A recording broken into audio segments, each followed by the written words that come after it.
All guests on Zaslow Show 2.0 brought to us by the official beer of the program. You know, we're talking Johnny, Cuba, European roots, or Caribbean soul. Enjoy a refreshing German lager in a can. How else do you think I'm going to enjoy the Heat game tonight? They open the season against the Magic. Go to johnnycuba.us. You find the nearest location to you.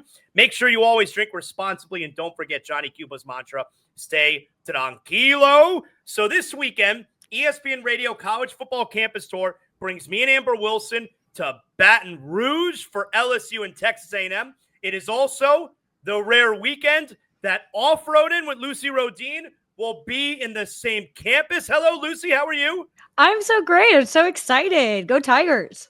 So how does your scheduling work? Do you pick the games? And if you do, how do you decide where to go?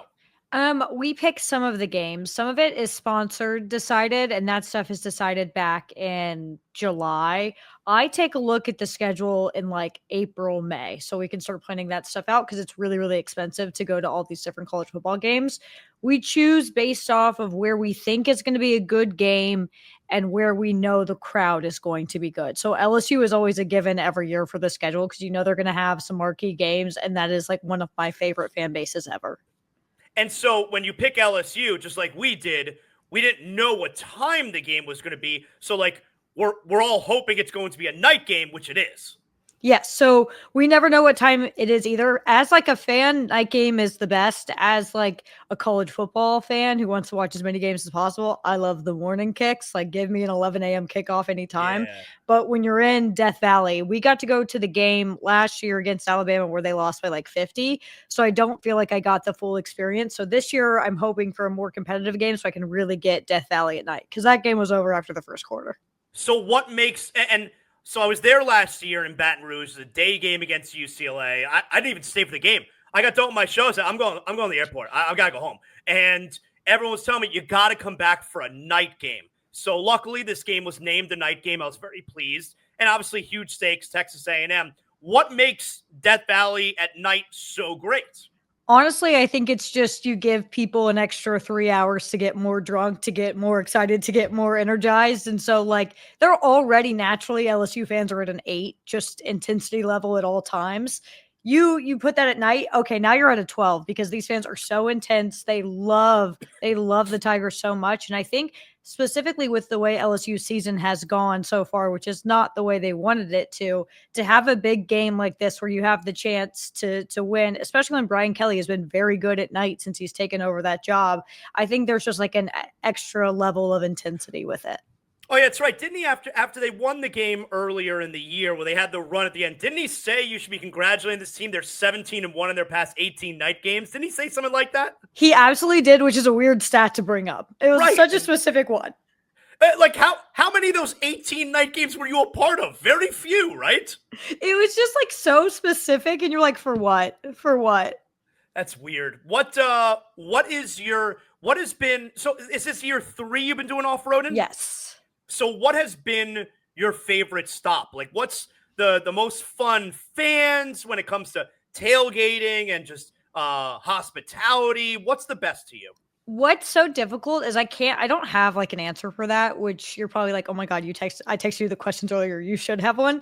It is so broken down into each category where like hospitality, Auburn fans are so lovely. And it doesn't make any sense with how miserable their football team is. They are the nicest fans we've ever met.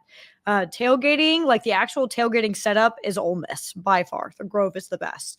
When it comes to just like pure drunkenness, I would say Iowa. When it comes to food, I would go LSU. Yeah, Iowa fans are crazy, man. Just I'd like try to explain to people it's like, what else is there to do in Iowa? Like this is it. So like, yeah, they're gonna really go hard. In-game atmosphere, Texas A&M. Maybe I'll go my overall experience. Oregon, I really loved. Oregon would probably be my like all around, but it's such a difficult decision because each of them are so individually good at one thing. Are you willing to say which fan base was the most unwelcoming, that it was not a good experience? That's a good question. The unwelcome, so like the worst man on the street we've ever done, Army Navy, because they're like can't talk to you. So that makes sense. That was like, we just got no after no after no. And we just were like, okay, we can't talk to anybody. Which that makes sense. You're military. So I don't like take that against them. Sure. USC fans, that's kind of a bummy environment. I did not like their South Carolina fans were kind of mean. Not all of them. Some of them were very nice. Several of them were very mean. Seattle is very like unfriendly in nature. So Washington, it was like you really had to convince people to like warm up to you there. They call it like the Seattle freeze. It's like a real thing.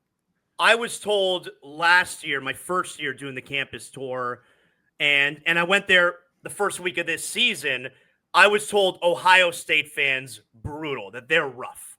What's crazy is I have not had that experience there at all. I didn't either. I think Ohio State fans are actually really nice. I think Michigan fans are worse than Ohio State fans when it comes to just like how they treat people. Like every time I was afraid the first few times I went to Ohio State and everyone was so friendly. Right. Yeah, I was warned, like nasty group, not welcoming. Now I didn't experience that at all. Now I didn't love the campus. Love the campus. I didn't either. A little bit cruddy. It didn't like have. It didn't have like the like I like look for a specific like monument, like a specific like this is the campus. It just like didn't feel. I totally get the vibe. I totally get the vibe. I did not like that campus either. Yeah, I didn't love it. What do you make? Have you been to University of Florida? I have. I went 2 years ago. I didn't get to see a ton of the campus, but I had a great time. I was nervous for that one too, because I've heard like, oh, they're not the friendliest, but I thought everyone was really fun, really drunk. It doesn't feel very SEC to me, which I like sort of like in a weird way.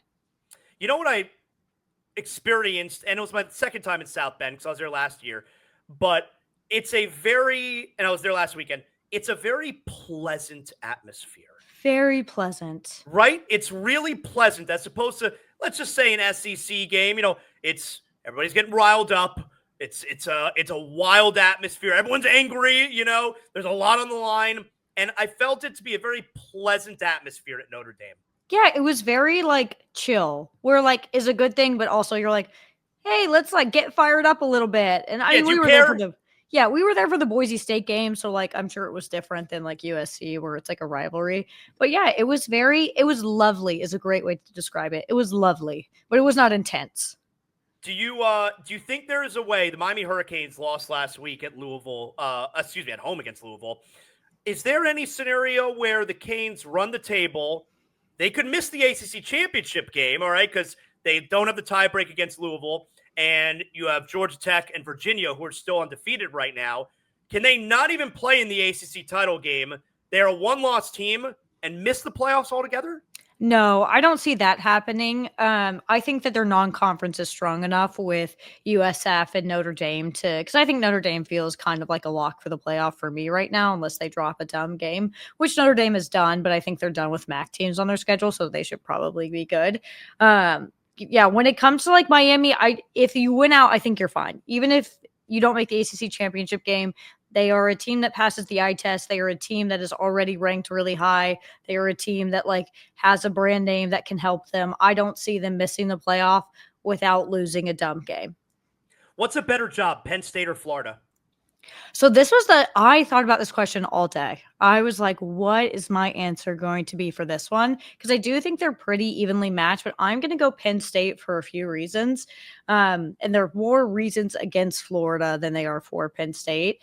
Florida does not have a university president right now, and they haven't for a minute. They still are under an interim president. So like leadership, you don't quite know where you're at. And Florida just won the national championship for men's basketball. So when you look at that $20.5 million that's going to be split out for NIL. When is that happening, by the way? Soon. I think it's happening now.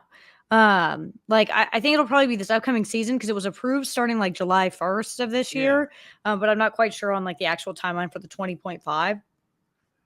Penn State's not giving that money to their basketball team. That's not happening. They don't have a particularly strong women's basketball team. They're good volleyball, good wrestling, but that's probably not going to be where their money goes. Where Florida, now you have the reputation with your men's team to uphold. Where I think Penn State, there's more money. There's less pressure in the Big Ten. I think it's easier to win in the Big Ten than the SEC. I think that the circumstances at Florida are a little too chaotic. And I was going to be like, well, I think Florida's roster is probably a little bit better. But with the transfer portal, I assume everyone's going to leave. I don't imagine DJ Lagway staying. Do you think that Florida, now they fired Billy Napier after a win. Granted, they had to eke out, it was a miracle win at the end against a team that has lost 15 consecutive conference games. Even though Mississippi State, I don't think is a bad team this year. No, they're good. Right. They're weird. But they did win and still fired their coach. Do you think if James Franklin was not fired, that Florida would have fired Billy Napier after that game? No, so I think that was a direct result of the Franklin firing because I think Florida looked at this cycle and said, okay, we're going to fire Billy Napier. That's always been the plan. This is going to be the top job available. Even if Auburn opens up, even with Virginia Tech and Oklahoma State and whatever, and all these new open jobs, Florida felt confident they were the best job available. Penn State became open, and I think that became the best job available. So now they are not competing with Auburn for these candidates, which like Florida's going to win over Auburn, but they're competing with Penn State. So I felt like they were like, okay, we need to move quickly because this search just got more competitive and it's getting like more crowded every single day. Lucy, excellent job. I'm looking forward to seeing you this weekend in Baton Rouge. That'll be a lot of fun. Tell everybody everything you got going on, especially with Off-Roading and how they can hear and see everything you got. Yeah, so if you want to, every week for Off-Roading, we go to a different college football spot. We were at Iowa last week, which was so much fun. Going to LSU this week. You can see it on the Levitard Show YouTube, just the Levitard Show in general. If you want to follow me on social media at Lucy_Rohdin, Rohden. It's not spelled how it sounds. Who knows why? Not me.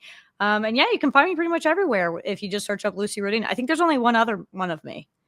Okay. I don't know. I think she lives in Mexico or something, but I don't know her. You know, someone has the name Jonathan Zaslow on Instagram. They're squatting on that handle. Do they post? No, I don't think so. They've had it for like 10 years. I refuse to buy it. I made my own. I made a different one. Yeah, there's another Lucy Rohdin. I won't buy it. No. I don't want it. No, I don't want it. You keep I hope it. She's doing well, though. Yeah, I don't know if I feel the same. Lucy, excellent job. We'll see you this weekend. Thank you so much. Thanks for having me.